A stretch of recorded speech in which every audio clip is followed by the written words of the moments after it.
ham direktorlarlik prinsipini qo'llagan holda Toshkent xalqaro sudda ish ko'rib chiqilgan. Mana shu o'rinda mana shu internetdagi nizolarni hal qilish esa lekin hozirgi kunda juda ko'p davlatlarda hali ochiq. Yurisdiksiyani qaysi davlatni qo'llashni ochiq turibdi. Va bunga albatta xalqaro bitim ham yo'q. WIPO darajasida yoki o'sha boshqa xalqaro tegishli tashkilot darajasida yo'q.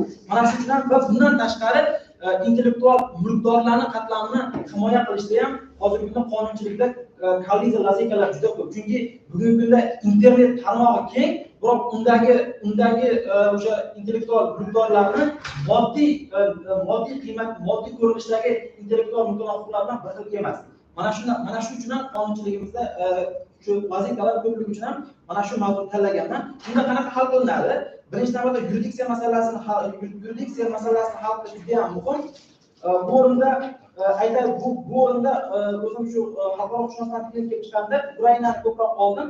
Ularning fikricha, agarda o'sha qaysi o'sha domen qaysidir tegishli bo'lgan bo'lsa, mana shu davlat yurisdiksiyasini qo'llashimiz kerak ekan. Lekin Islombek Rustambeyev o'zi doktor dissertatsiyasida mana shu yondashuvga qarshi chiqqan. Chunki bugungi kunda funksional domenlar ham bor, masalan .com, .org, .info kabi.